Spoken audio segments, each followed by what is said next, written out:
Mundo Val, candidato de Ciudadanos a la Asamblea de Madrid, muchas gracias por venir a Reacción Médica para esta entrevista de cara a las elecciones del próximo 4 de mayo. Queríamos preguntarle en primer lugar una valoración de la pandemia del COVID, de cómo la evalúa usted desde el punto de vista de Ciudadanos, sobre todo de un partido que viene de formar gobierno en la Comunidad de Madrid en forma de coalición. ¿Cuál ha sido su valoración de la gestión de la pandemia? Bueno, muchas gracias a vosotros por invitarme, es un placer, la verdad, sobre todo teniendo en cuenta que pues eso, la competencia de sanidad es una competencia de todas las comunidades autónomas, sin perjuicio de que también existen competencias por parte del Estado, que es un poco a donde quiero ir en la respuesta. En ese sentido, todos tenemos que reconocer que el virus ha sido una cosa novedosa, que el virus no venía con un libro de instrucciones, que hemos tenido que aprender mucho, pero hay dos cosas que yo valoro de una forma especialmente negativa. Uno ha sido vamos a decirlo, la irresponsabilidad del Gobierno de España por varios motivos. En primer lugar, por no querer aprender de los errores, es decir, que estamos ahora, digamos, con el miedo de que llegue la cuarta ola. Ya podíamos haber aprendido algo de la primera, de la segunda y de la tercera. Y sin embargo se ha negado rotundamente el Gobierno de España a hacer autoevaluación, a aprender, ¿no? Bueno, tenemos muchos ejemplos que serían interminables, como por ejemplo ese comité de expertos fake y cosas de ese tipo, ¿no? Y ahora ya, en esta tercera ola, me parece el colmo de la irresponsabilidad el solamente querer el Gobierno de España asumir lo bueno, lo bonito. Han llegado las vacunas y parece ser que las ha inventado Pedro Sánchez, y lo malo, la restricción de las libertades, la restricción de los derechos que hay que hacer con el objeto de impedir los contagios o prevenir los contagios. Eso ya para las comunidades autónomas, lo malo, que se lo queden las comunidades autónomas. Por contra, pues también ha habido, bueno, por otra parte, además, también reinando una especie de teoría de la confusión en relación con el estado de alarma y utilizándose, y esto es lo que más me duele, como arma arrojadiza la pandemia, la vacuna y el estado de alarma entre las fuerzas políticas que se encuentran en la derecha y en la izquierda. Nosotros hemos sido los únicos que hemos hecho política de altura, política de Estado, pensando únicamente en el bien común y no en el rédito electoral. Y ellos han estado todo el rato echándose en cara que si tú lo haces mal en tu comunidad autónoma, que si tú lo... Por favor, o sea, no podemos llegar a un acuerdo, no podemos llegar a un pacto de Estado para que los españoles en todas partes del territorio nacional tengan la esperanza de que vamos a volver a la normalidad de verdad y no a esa cosa que ellos llaman la nueva normalidad. Por contra, lo bueno, la pandemia ha sacado lo mejor de muchos españoles, la solidaridad, los médicos que han dado la vida, que han doblado turnos, que han dormido en los hospitales. Claro, esas son las cosas que te quedas con ellas para hacerte ver, cosa que yo siempre lo he pensado y que creo que es muy bonito verlo, que se evidencie, que se patentice la buena gente que hay en España. Ustedes vienen de formar un gobierno de coalición con el Partido Popular en la Comunidad de Madrid. Ellos han ostentado la Consejería de Sanidad. Si la consejería hubiese sido naranja, ¿qué hubiesen camado ustedes? Bueno, la viceconsejería del señor Antón era de la propia Consejería de Sanidad, era de Ciudadanos. Es un médico, además, muy prestigioso, una persona con mucho recorrido, que entiende mucho de lo que es la gestión de la sanidad, y le puedo decir que además ha habido muy buena sintonía entre el consejero Escudero y el viceconsejero Antón. El señor Escudero ahora, tal como estamos en campaña electoral, esto no lo va a reconocer, pero el señor Antón sí lo reconoce. Ayer mismo estuve viéndole un rato y estuve el otro día en el Centro de Salud del Ensanche de Vallecas, precisamente, y él lo decía, ¿no? Decía que las relaciones habían sido muy buenas, y yo creo que precisamente la existencia de esos equipos, no solamente en sanidad, sino en otras muchas competencias, es lo que pone de manifiesto que el Gobierno de la Comunidad de Madrid funcionaba y que fue roto de forma precipitada e irreflexiva por parte de la señora Isabel Díaz Ayuso, porque estaban funcionando las cosas. ¿Qué se hubiera podido hacer mejor? Como digo, no venía el virus con libro de instrucciones, y por lo tanto es absolutamente razonable pensar que en el Gobierno de España y que en el Gobierno de la Comunidad de Madrid se hicieron cosas mal. Y hay que decirlo, porque si no reconoces los errores, nunca vas a ser capaz de mejorar.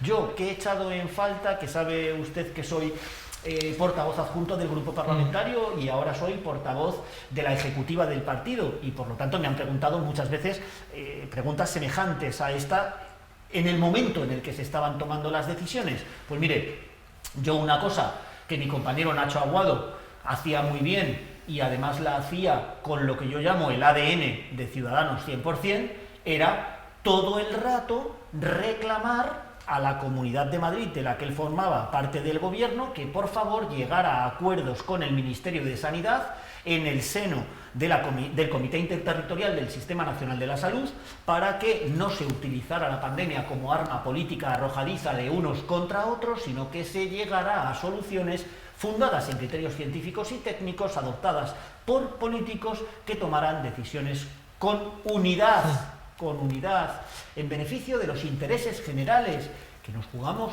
la vida de los españoles, que nos jugamos la economía del país. Y por lo tanto, hombre, yo durante esa época en la que me tocaba a mí informar sobre estas cosas que pasaban, me recuerdo perfectamente, sobre todo en la segunda ola, cuando no había estado de alarma y había que adoptar medidas administrativas por parte de la autoridad sanitaria, pues una de las cosas que Nacho Aguado ponía de manifiesto y que yo pongo aquí encima de la mesa es que debía haber habido y debe haber hoy una voluntad clara de consenso entre la Administración del Estado, la Administración de las comunidades autónomas, el sector público de la medicina, de la sanidad, y el sector privado de la medicina. Y entre los cuatro, es decir, agentes sociales, trabajadores, lo público autonómico y lo público estatal, llegar a un pacto de Estado, por Dios, un pacto de Estado de la pandemia, para, entre todos, remar hacia adelante, y no que cada uno vaya, digamos, a su propia, en su propio interés puramente electoral, que esto no tiene ningún sentido. Vamos a propuesta, candidato. ¿Cuáles son las medidas sanitarias con las que Ciudadanos se presenta este 4 de mayo? ¿Cuáles son las principales con las que quieren convencer al madrileño? Bueno, el otro día en el Centro de Salud del Ensanche de Vallecas, ya lo dije, está muy bien que los madrileños salgan a los balcones a aplaudir a los sanitarios, se lo merecen, pero hacen falta hechos. Están muy bien los actos de homenaje, pero además hacen falta hechos. ¿Y qué ha puesto de manifiesto esta pandemia? Pues ha puesto de manifiesto que eso que decíamos los españoles antes, tan orgullosos, tenemos el mejor sistema de salud del mundo. Bueno, pues tenemos de los mejores sistemas de salud pública del mundo. Pero la pandemia ha puesto de manifiesto un poco las costuras del sistema. Las costuras se han puesto reventonas. Si no llega a ser por la vocación que tienen nuestros médicos, nuestros sanitarios, nuestros enfermeros, nuestros auxiliares de enfermería, nuestro personal administrativo y de limpieza que trabaja en los centros de salud y en los hospitales, si no fuera por eso, si no fuera por esa solidaridad y esa vocación de servicio público de los empleados públicos del servicio de salud, en torno a unos 90.000 en la Comunidad Autónoma de Madrid, pues no hubiéramos tirado para adelante. Entonces esto pone de manifiesto carencias. Y vamos a decirlo así, no nos pongamos una venda en los ojos. Yo ya he dicho que quiero que los 11.000 profesionales de estas 4 categorías o 5 categorías que he dicho, que ha habido que contratar y que están interinos o temporales dentro del sistema de salud de la Comunidad de Madrid, deben quedarse en el sistema de salud de la Comunidad de Madrid. Lo tengo clarísimo. ¿Qué categoría? ¿Interinos, eventuales? Bien, ahí nos enfrentamos con un segundo problema jurídico, que hay que estudiar. Mi palabra es que ese empleo se consolida. Estudiaremos luego la fórmula jurídica, porque eso hay que estudiarlo, pero se va a consolidar ese empleo en la Comunidad de Madrid. Un segundo aspecto, para mí también relevante, no tanto desde el punto de vista sanitario estricto, pero sí científico. 2% de inversión del Producto Interior Bruto de la Comunidad de Madrid en ciencia e innovación. Porque quiero que no solamente haya atención sanitaria, sino que también haya investigación médica, investigación científica. ¿Qué más cosas? Lo dije el otro día también en el Ensanche de Vallecas. Hay que potenciar la atención primaria. Esto es muy importante. La atención primaria lo que lleva es a que el ciudadano el paciente, que es el que debe ponerse en el centro del sistema, que es para el que trabajamos, que es el usuario, el paciente en el centro del sistema, tiene que llegar a un sitio donde le tienen que tratar rápido y con calidad. Primero por su propia tranquilidad, que se vaya tranquilo, es esto que siempre decimos los que no somos médicos, que es una frase hecha que es, se lo cogieron a tiempo. Esto es y te quedas muy tranquilo de que te lo han cogido a tiempo. Bueno, pues esto es el centro de atención primaria, el centro de salud que tienes más cerca de tu domicilio. Bueno, hay que reforzarlo, en definitiva, hay que dar ahí una medicina de calidad. Tenemos en torno a unos 260 centros de salud en la Comunidad de Madrid. Es muy posible que haya que atender las necesidades de sitios, ya me lo van diciendo en la campaña de calle que yo estoy haciendo. Por ejemplo, el otro día la Asociación de Vecinos de Valdebebas se quejaba de que no tenía uno cercano. Y cómo se puede potenciar, además de con este personal, el número de 11.000 que yo quiero consolidar. Pues mire, hay que hacer muchas cosas.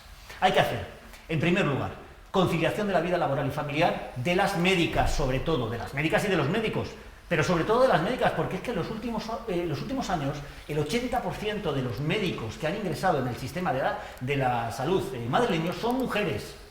Claro, si no tienen horario, pues no van a tener hijos. Y este es un problema importante también en España y en Madrid, que es el de la natalidad.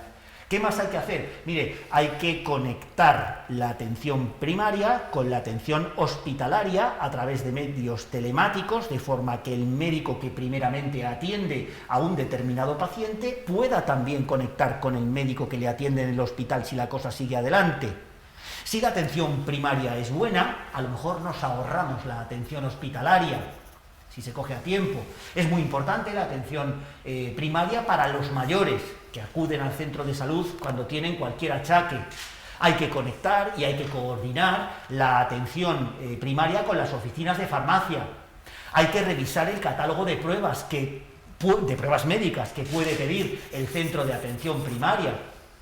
¿Qué más hay que hacer? Hay que reconocer esos complementos salariales, esas retribuciones justas que los médicos están ganando en la justicia. ¿Para qué vamos a seguir negando mayores retribuciones? ¿Están bien pagados los médicos madrileños? Mal pagados, y van ganando en la justicia los escalones superiores de la carrera profesional, y la Comunidad de Madrid le sigue negando ese complemento y tienen que acudir a la justicia. Es decir, que por una parte le ponemos la carga al personal sanitario de tener que reclamar en la justicia, por otra parte, en segundo lugar, sobrecargamos el servicio público de la justicia también con demandas que son absurdas, que son ridículas, del personal estatutario del sistema de salud madrileño. Reconozcámoselo en la vía previa. ¿Qué más hay que hacer? Hay que blindar las ofertas de empleo público por norma jurídica. Hay que conseguir que no tengo idea todavía hecha concreta del plazo, pero desde luego que en cada legislatura de 4 años tuviera que haber 1 o 2 convocatorias de oferta de empleo público, eso seguro, y eso por norma, no que haya una convocatoria seguida de 2 años en 2 años y luego pasen 11 años hasta que vuelva a haber otra convocatoria. Se pueden, por ejemplo, atender también una demanda que a mí me parece razonable de conciliación de la vida laboral y familiar, sobre todo en los hospitales, que es establecer guarderías.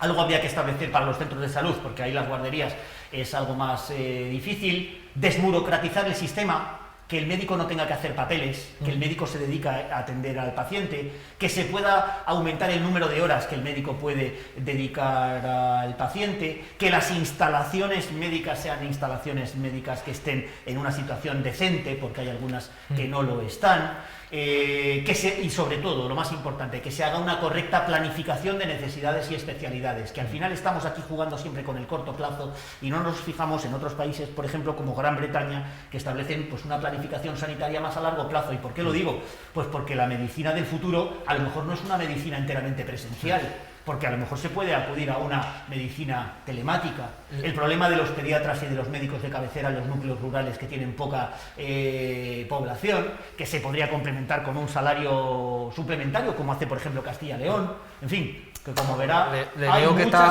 muchas cosas por hacer. Completamente informado de lo que es las necesidades del sistema madrileño de salud. Presento al presidente de la Comunidad de Madrid y es mi obligación.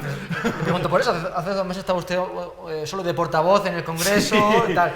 claro. ¿De quién se ha ayudado para conformarse estas necesidades que necesita el SELMAS? Sí, yo he tenido la suerte, y lo tengo que decir claramente, y desde aquí quiero hacerles a todos ellos un reconocimiento expreso de que todos los consejeros y viceconsejeros que hemos tenido en el Gobierno de la Comunidad de Madrid durante estos casi 2 años, pues la verdad es que se han hecho una piña conmigo, y entonces me han puesto de manifiesto todos y cada uno de los problemas que ellos han atendido, de los problemas que han quedado pendientes y de las soluciones que ellos proponían.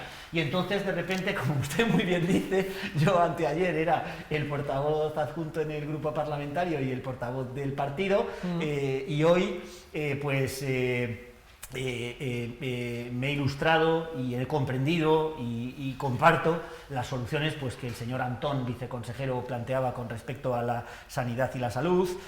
Me hablaba él, por ejemplo, también de la necesidad de la prevención de enfermedades a través de dietas equilibradas, etcétera, y hacer deporte, que es algo que es una de mis pasiones. Bueno, pues con ese talento que tenemos en Ciudadanos y que aportamos a los gobiernos de coalición, porque antes hemos estado en el sector privado, que ese es el problema normalmente que tiene el Partido Popular, ¿no? Que son políticos profesionales, muchos de ellos que se han dedicado toda la vida a la política y que nunca han trabajado ahí fuera, nunca han cotizado a la Seguridad Social o a Muface, como es mi caso, porque soy funcionario, ¿no? Pues ahora también sé cuáles son las necesidades de transporte que tiene la Comunidad de Madrid y las del metro, y bueno, pues la verdad es que está siendo una cosa apasionante el poder enterarse de verdad de los problemas que existen en esta comunidad autónoma, a lo mejor en materias en las que tú nunca lo habías detectado porque no habías sido usuario, ¿no? del sistema. En este sentido, candidato, nos acaba de describir las preocupaciones y retos de la sanidad madrileña, que vemos que se las conoce al dedillo. ¿El modelo sanitario que propone Ciudadanos se asemeja más al del Partido Popular o al del Partido Socialista? Mire, aquí este es otro de los temas en los que se ha hecho una demagogia tremenda en un sector además tan relevante para los ciudadanos como es la sanidad, y parece que aquí nos encontramos efectivamente con los dos polos, con dos sistemas encontrados, con dos sistemas contrapuestos, con dos sistemas enfrentados. Yo el otro día en un debate de televisión con el señor Joan Mena de Podemos, el señor Mena de Podemos decía, bueno, pues que había una especie de señores demoníacos y satánicos que eran los médicos privados, ¿no? La sanidad privada es algo maligno para el sistema porque son delincuentes, no lo decía así, lo digo yo, por darle énfasis, que se dedicaban a comerciar con la salud de las personas para ganar dinero. Y al contrario, nos hemos encontrado en muchos momentos históricos de la Comunidad de Madrid, y no quiero citar nombres ni nada, en muchos momentos históricos en donde ha dado la sensación de que se despatrimonializaba el sistema público de salud en beneficio únicamente de la sanidad privada.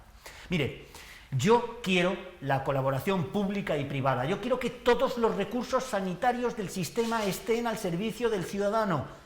El ciudadano, el paciente, tiene que estar en el centro del sistema. El ciudadano, el paciente, cuando entra en un hospital, en un centro de salud, no se preocupa de si es privado o es público. Quiere que le curen rápido, que le den una buena atención, y se ha acabado.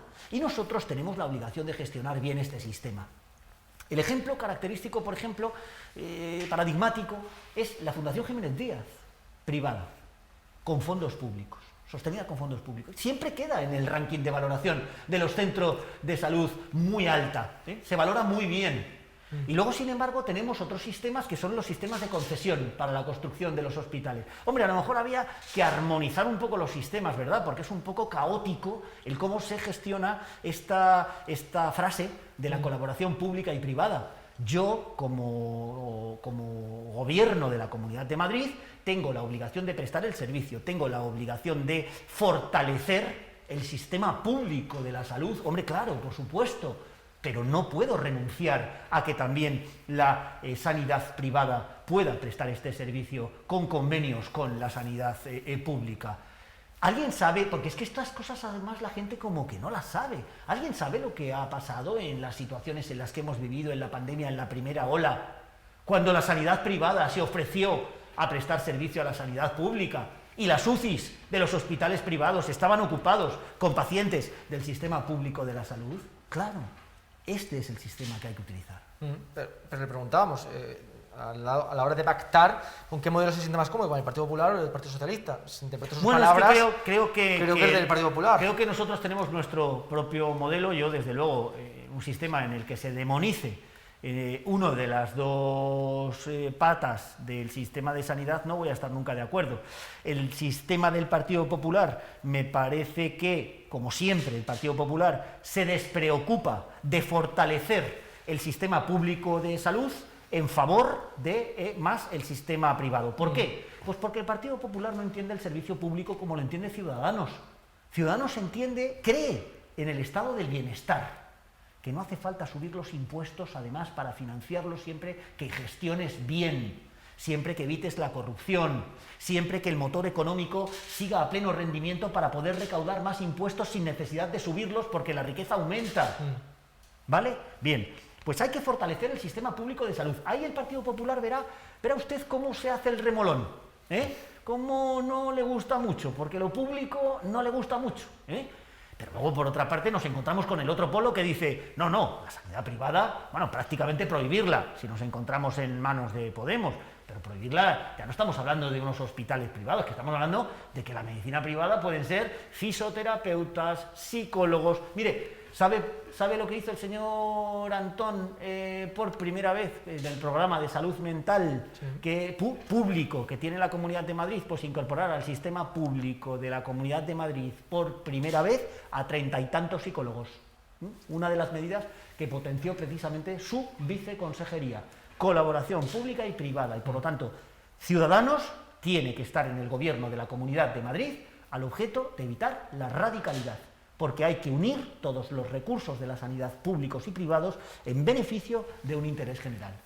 Pero insisto, de estar en ese gobierno, ¿con quién prefiere estar? ¿Con el Partido Popular o con el Partido Socialista? Nosotros ya hemos dicho que el gobierno del Partido Popular y de Ciudadanos, con esos 155 puntos que tenía el gobierno de coalición y que están ejecutados al 80%, debe continuar. Lo he dejado claro en todas mis declaraciones, Inés Arrimadas ha hecho lo mismo. Yo lo que propongo es una hoja de ruta para los 2 años que queda, tener un gobierno con el Partido Popular que arranque rápido. Ya tenemos los equipos formados. Esto es muy claro, por ejemplo, con el señor Escudero y con el señor Antón. Esto puede arrancar inmediatamente y otra vez ponernos manos a la obra a continuar por el camino por el que íbamos, siendo Ciudadanos quien al Partido Popular siempre le va diciendo, oye, hay que fortalecer más el servicio público. ¿Y no entiende que para un votante de Ciudadanos puede ser un poco déjà vu volver a ese punto de partida que usted, anuncia cuando hace 2 meses la propia presidenta echó al propio gobierno de Ciudadanos? Yo creo que Ciudadanos, con el proyecto de Inés Arrimadas, que lleva en marcha 1 año y pico, ha dejado muy claro qué es el centro político español. Nosotros hemos pactado las prórrogas del estado de alarma con el Partido Socialista, es decir, que nosotros somos personas que somos capaces de pactar con esta mano y con esta mano, que somos el puente entre la derecha y la izquierda, que nosotros lo que hacemos es que cogemos las cosas que son útiles para los españoles y las apoyamos. Por encima de nuestras siglas de partido, por encima de cualquier rédito electoral, a diferencia de lo que ha hecho la señora Díaz Ayuso, efectivamente. Pero lo que hay que pensar es en el bienestar de los españoles, no en el partido, ni en llevarse bien o mal, ¿no? Porque esto es un poco lo que insinúa su pregunta, ¿no? Después de que Isabel Díaz Ayuso ha hecho esto, ¿cómo ustedes van? Porque yo no he venido aquí a hacer amigos, yo he venido aquí a hacer política. Yo he venido aquí porque soy un servidor público desde hace 30 años y me pagan para conseguir solucionarle los problemas a la gente, lo mismo que me pagaban como abogado también para tratar de resolver problemas. Comentaba que su gobierno de coalición pactó 150 puntos con el Partido Popular, más de 150, y que el objetivo es terminarlos al final de la legislatura. En este sentido, ¿le volvería a otorgar la confianza a Enrique Ruiz Escudero para que siguiese siendo el consejero de Sanidad de la Comunidad de Madrid? Bueno, ahora hay que pensar... yo entiendo las preguntas de largo plazo, las entiendo perfectamente, no me entienda mal, pero ahora hay que pensar en el día 4 de mayo. O sea, yo ahora mismo mi cabeza está puesta en el día 4 de mayo. Ese día 4 de mayo todavía queda mucho partido que jugar, la campaña electoral empieza mañana y hay que hacerle entender a los madrileños, hay que seducir a los madrileños para que entiendan que Ciudadanos es la única posibilidad de que en el gobierno de Madrid no condicione su vida, la vida de los madrileños no la condicionen ideologías radicales, extremos. unos extremos y otros extremos. Estos extremos no estarán porque estará Ciudadanos en el gobierno. Y por lo tanto yo ahora mismo mi pensamiento está en la Asamblea de Madrid. Hay que ser decisivos. Es decir, que el número de escaños que consiga Ciudadanos, y ya le digo yo, que yo salgo a conseguir más del 5% del corte electoral, el número de escaños que consiga Ciudadanos sea decisivo para que en el gobierno de Madrid no esté ni Vox ni Podemos. Y esa es mi preocupación actual. Luego veremos gobiernos, luego veremos personas. Ya sé que la política española lamentablemente es muy personalista, es muy de Ayuso, Gabilondo, Escudero, etcétera. Pero yo es que no quiero caer en ese personalismo, yo quiero hablar de proyectos. ¿Ha pensado quién sería su consejero de Sanidad desde llegar a la presidencia de la Comunidad de Madrid? No quiero pensarlo. Quiero pensar en el 4 de mayo, pero vamos, no tengo que decir que el señor Antón me parece una persona, un profesional como la copa de un pino. Me ha ayudado muchísimo a entender cómo funciona el sistema administrativo de la salud pública en Madrid y desde luego me ha dejado bastante impresionado en relación con sus ideas de gestión, porque una cosa es ser personal sanitario, ser médico, curar a las personas en primera línea de batalla, y otra cosa es gestionar el sistema administrativo, no tiene nada que ver, ¿no? Claro, sin embargo, tiene unas ideas, bueno, pues como las ideas que tenemos los de Ciudadanos, modernas, unas ideas de futuro, no unas ideas del pasado, rancias, unas ideas conservadoras para ir al tran-tran y bueno, y prestar un servicio público que no se me quejen mucho los ciudadanos. No. Aquí nosotros hemos venido a cambiar cosas, hemos venido a reformar cosas, hemos venido a dar mejor servicio público, a creer en el estado del bienestar, a que los madrileños vivan mejor, y para eso, desde luego, la encarnación en el mundo de la sanidad, para mí ahora es Antón, sin ninguna duda.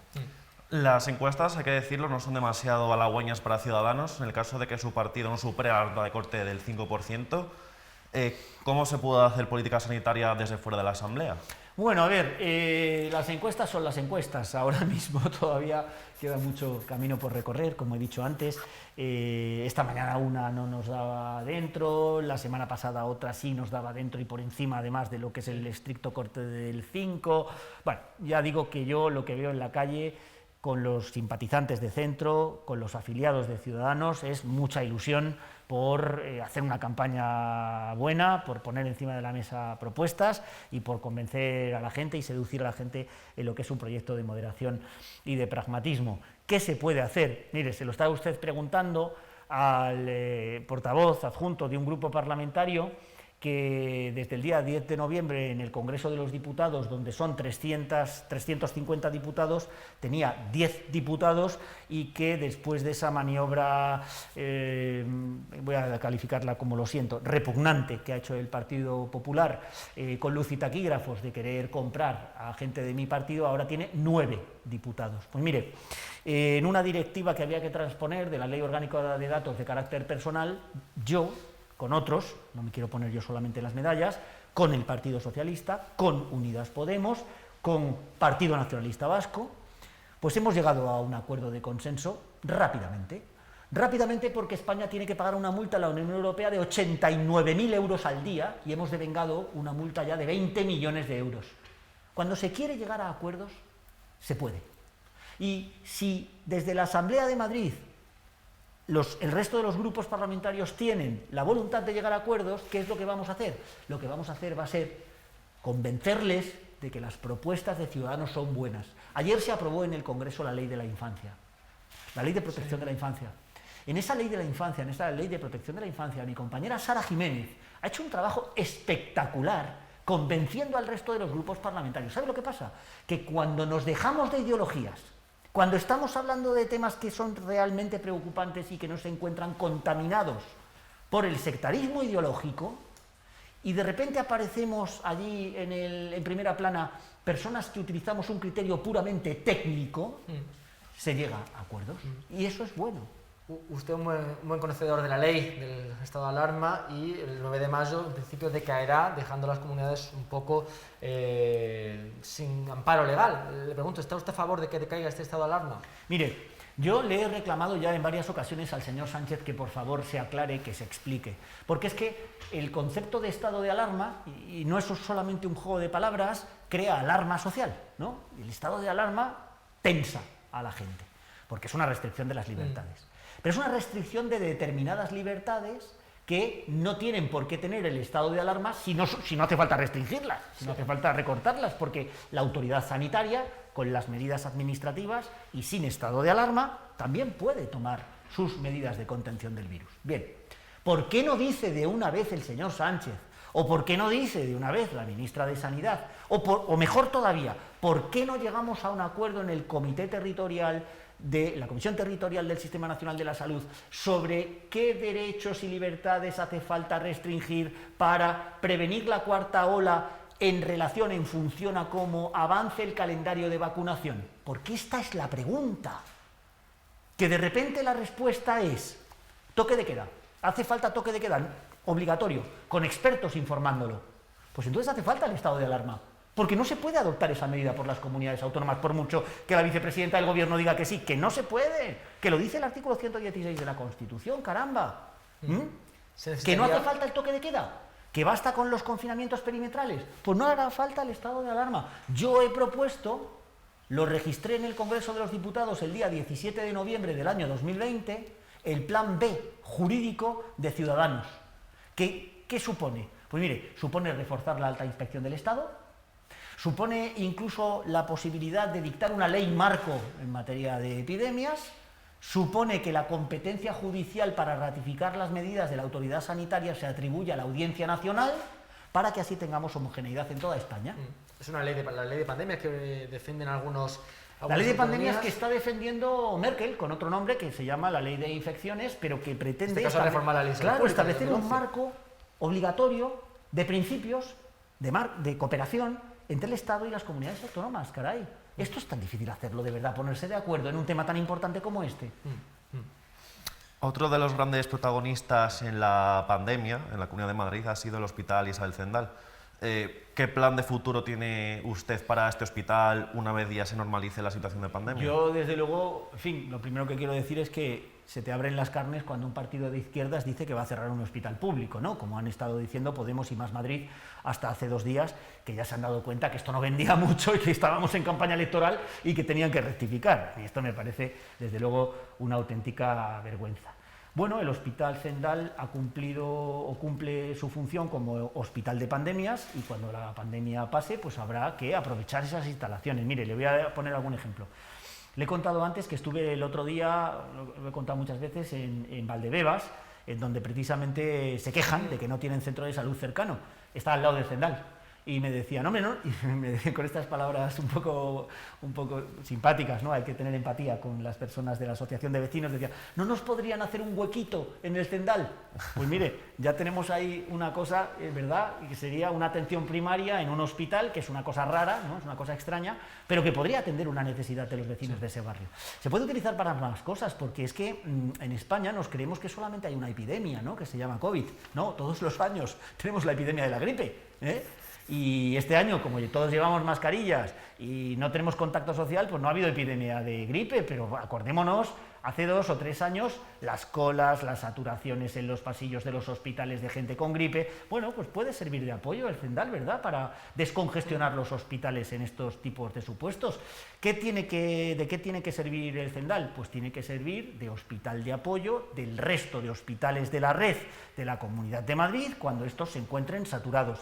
¿Le podremos encontrar otros destinos? ¿Podremos reformarlo y hacer obras? Sí, ¿cómo? Pues dentro de ese plan de planificación de los recursos sanitarios, de las necesidades y especialidades sanitarias, que yo creo que es fundamental llevar a cabo de una forma científica, de una manera ordenada y ojalá con consenso entre todas las fuerzas políticas.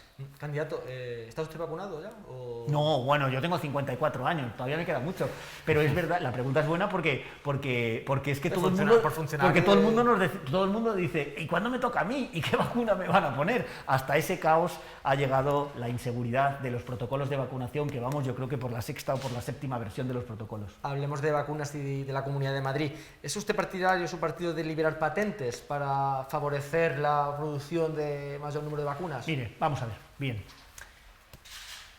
Estas personas que demonizan la sanidad privada o la ciencia privada, en este caso hablaríamos más bien de investigación, ¿no?, que de sanidad, estas personas no se dan cuenta que han sido compañías privadas las que han desarrollado, las que tenían el conocimiento tecnológico y científico para desarrollar las vacunas. Ahora, y la verdad es que es una luz de esperanza, escucho que el CSIC tiene ya muy avanzada la vacuna española, lo cual me alegra enormemente. Pero claro, las primeras vacunas son privadas, son de entidades privadas, en donde se ha enchufado, en donde se ha financiado con fondos públicos, ¿vale? Bien. El ejemplo perfecto de la colaboración pública y privada, en definitiva. Estas empresas, como es evidente, no son ONGs. Estas empresas tienen que ganar dinero, claro, porque hay empresarios, accionistas, que arriesgan su propio dinero y quieren obtener más dinero. Y yo creo que aquí tiene que haber un equilibrio entre el interés particular, societario de estas entidades y el interés general, que ya no es un interés general ni de la Comunidad de Madrid, ni de España, ni de Europa, que es un interés general mundial. Mundial. Tenemos que ser capaces de llevar vacunas a los países que se encuentran en vías de desarrollo. Porque si no, nos podemos encontrar con el mundo civilizado, Europa, civilizado entre comillas, Europa, Estados Unidos, Australia, etcétera, Oriente, todos vacunados y sin embargo los países pobres sin vacunar. Y ahí pueden surgir mutaciones del virus. Y eso no nos lo podemos permitir. El principio de solidaridad mundial es fundamental en este tema. Yo creo, por lo tanto, que esa pregunta se responde con encontremos el punto de equilibrio entre los intereses privados legítimos de esas compañías que tienen que ganar dinero con las patentes. La patente sirve para eso, para retribuirles, para ganar dinero, y luego como Estados seamos generosos al efecto de, generosos y a la vez interesados, porque no queremos volver a contagiarnos, solidarios y a la vez en nuestro propio beneficio para conseguir que la vacuna llegue a todos los habitantes del mundo, o al menos a la mayor parte de los habitantes del mundo que conocemos. El viceconsejero anunciaba que si nos llegan vacunas la semana que viene tienen que cerrar los grandes centros de vacunación. Que no estén llegando vacunas es parte también de esas compañías que no las están entregando en función de los pactos que firmaron con la Unión Europea. Bueno, con los problemas estos que han surgido ahora con AstraZeneca y la Janssen, la de Johnson, efectivamente nos encontramos en una situación, pues otra vez de máxima incertidumbre, una situación preocupante, una situación que a mí me preocupa mucho personalmente, y no veo que el señor Sánchez esté haciendo nada para hacer lo que debería hacer un país tan importante como España dentro de la Unión Europea, y que se encuentra especialmente afectado además por la pandemia y por las consecuencias económicas de la pandemia, de liderar en Europa pues un movimiento, una corriente, pues que establezca de una vez por todas a ver qué vacunas son las seguras o no son las seguras. Escucho esta mañana que por parte de la Unión Europea se está diciendo que solamente se va a utilizar la vacuna Moderna, las que son de ARN mensajero y no las otras, porque resulta que han supuesto pues un cierto riesgo de que se produzcan enfermedades cardiovasculares y trombos, etcétera, en una proporción que es insignificante en comparación con lo que puede ser la utilización de otros medicamentos como los anticonceptivos que utilizan las mujeres u otro tipo de cuestiones, ¿no? En fin, me parece que, como he dicho al principio, el gobierno de España en este sentido está siendo bastante irresponsable y debería liderar en la Unión Europea por lo menos la petición de información, de clarificación, que nos diera certidumbre y asumiera sus propias responsabilidades, claro. Recientemente hemos conocido que la Comunidad de Madrid sondeó la vacuna rusa de Sputnik para proveerse de dosis ante el suministro irregular que estamos sufriendo, y recientemente en una entrevista con Redacción Médica el propio consejero de Sanidad, Enrique Ruiz Escudero, aseguró que si existen garantías, Madrid comprará vacunas por su cuenta.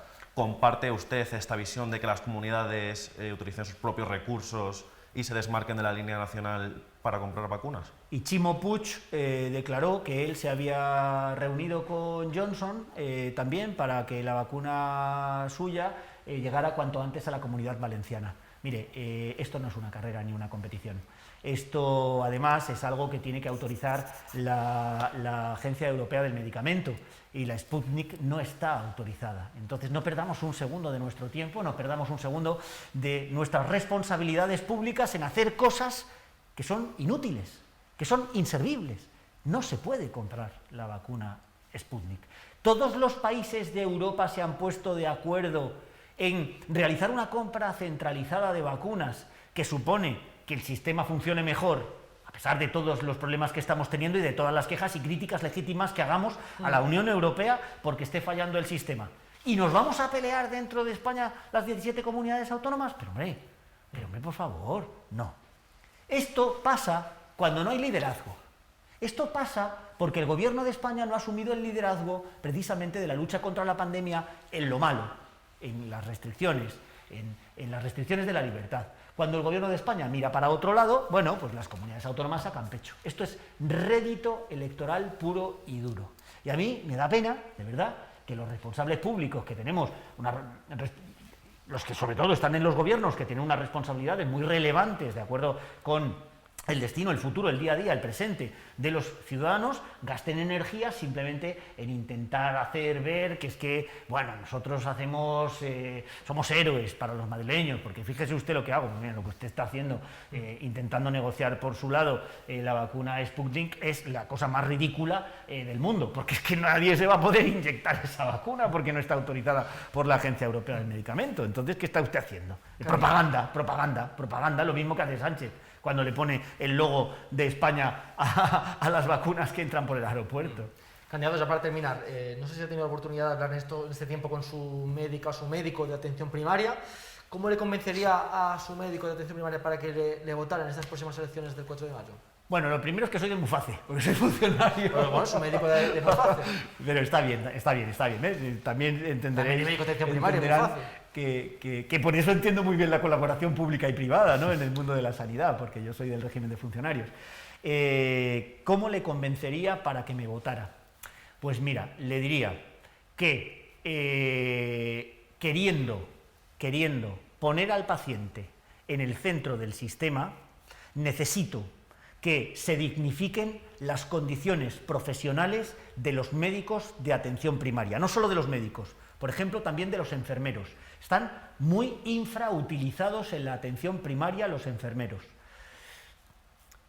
¿Y qué significa dignificar esas condiciones? Significa, lo que he dicho antes, significa retribuciones, significa conciliación de la vida laboral y familiar, significa desburocratización de las actividades médicas, significa coordinación con la asistencia hospitalaria y significa coordinación con la oficina farmacéutica. Hacerles el trabajo más fácil, hacerles el trabajo más seguro y retribuirles como se merecen dentro de las disponibilidades que tiene la Comunidad de Madrid. A su vez, además, también le diría que quiero que se queden en el sistema esas 11.000 plazas de personal que ha atendido la pandemia maravillosamente durante este año y pico. Pues con este compromiso, Edmundo Val, candidato de Ciudadanos a la Asamblea de Madrid, muchísimas gracias por atender a Redacción Médica. Suerte. Muchísimas gracias a vosotros, gracias. Ha sido un placer, de verdad.